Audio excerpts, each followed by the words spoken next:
A short time ago, the United States military began major combat operations in Iran. Our objective is to defend the American people by eliminating imminent threats from the Iranian regime, a vicious group of very hard, terrible people. Its menacing activities directly endanger the United States, our troops, our bases overseas, and our allies throughout the world. For 47 years, the Iranian regime has chanted death to America and waged an unending campaign of bloodshed and mass murder, targeting the United States, our troops, and the innocent people in many, many countries. Among the regime's very first acts was to back a violent takeover of the U.S. Embassy in Tehran, holding dozens of American hostages for 444 days. In 1983, Iran's proxies carried out the Marine barracks bombing in Beirut that killed 241 American military personnel. In 2000, they knew and were probably involved with the attack on the USS Cole. Many died. Iranian forces killed and maimed hundreds of American service members in Iraq. The regime's proxies have continued to launch countless attacks against American forces stationed in the Middle East in recent years, as well as U.S. naval and commercial vessels in international shipping lanes. It's been mass terror, and we're not going to put up with it any longer. From Lebanon to Yemen and Syria to Iraq, the regime has armed, trained, and funded terrorist militias that have soaked the earth with blood and guts. And it was Iran's proxy, Hamas, that launched the monstrous October 7th attacks on Israel, slaughtering more than 1,000 innocent people, including 46 Americans, while taking 12 of our citizens hostage. It was brutal, something like the world has never seen before.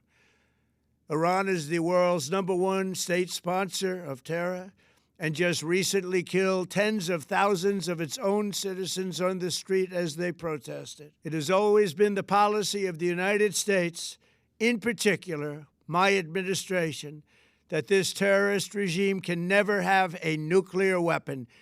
I'll say it again, they can never have a nuclear weapon. That is why in Operation Midnight Hammer last June, we obliterated the regime's nuclear program at Fordow, Natanz, and Isfahan. After that attack, we warned them never to resume their malicious pursuit of nuclear weapons, and we sought repeatedly to make a deal. We tried. They wanted to do it. They didn't want to do it. Again, they wanted to do it. They didn't want to do it. They didn't know what was happening. They just wanted to practice evil. But Iran refused, just as it has for decades and decades. They've rejected every opportunity to renounce their nuclear ambitions, and we can't take it anymore. Instead, they attempted to rebuild their nuclear program and to continue developing long-range missiles that can now threaten our very good friends and allies in Europe, our troops stationed overseas, and could soon reach the American homeland. Just imagine how emboldened this regime would be if they ever had and actually were armed with nuclear weapons as a means to deliver their message.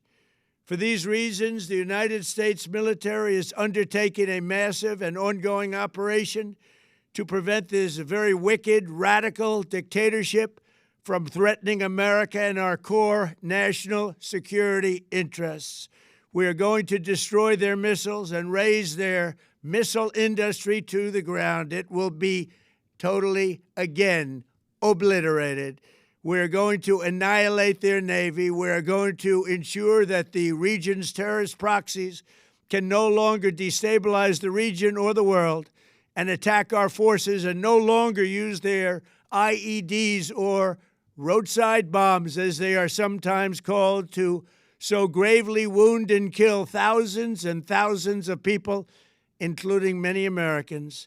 and we will ensure that Iran does not obtain a nuclear weapon.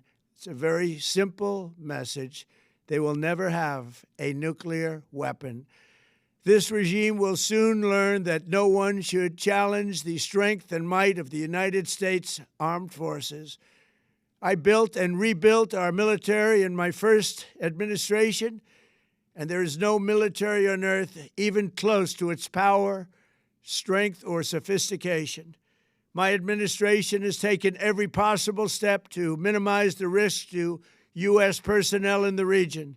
Even so, and I do not make this statement lightly, the Iranian regime seeks to kill.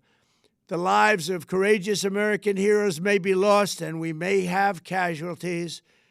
That often happens in war. But we're doing this not for now. We're doing this for the future, and it is a noble mission. We pray for every service member as they selflessly risk their lives to ensure that Americans and our children will never be threatened by a nuclear-armed Iran. We ask God to protect all of our heroes in harm's way, and we trust that, with His help, the men and women of the armed forces will prevail. We have the greatest in the world, and they will prevail. To the members of the Islamic Revolutionary Guard, the armed forces, and all of the police, I say tonight that you must lay down your weapons and have complete immunity, or, in the alternative, face certain death. So, lay down your arms. You will be treated fairly with total immunity, or you will face certain death. Finally, to the great, proud people of Iran, I say tonight that the hour of your freedom is at hand. Stay sheltered. Don't leave your home. It's very dangerous outside. Bombs will be dropping everywhere. When we are finished, take over your government. It will be yours to take. This will be probably your only chance for generations. For many years, you have asked for America's help, but you never got it. No president was willing to do what I am willing to do tonight. Now you have a president who is giving you what you want. So let's see how you respond. America is backing you with overwhelming strength and devastating force. Now is the time to seize control of your destiny and to unleash the prosperous and glorious future that is close within your reach. This is the moment for action. Do not let it pass. May God bless the brave men and women of America's armed forces. May God bless the United States of America. May God bless you all. Thank you.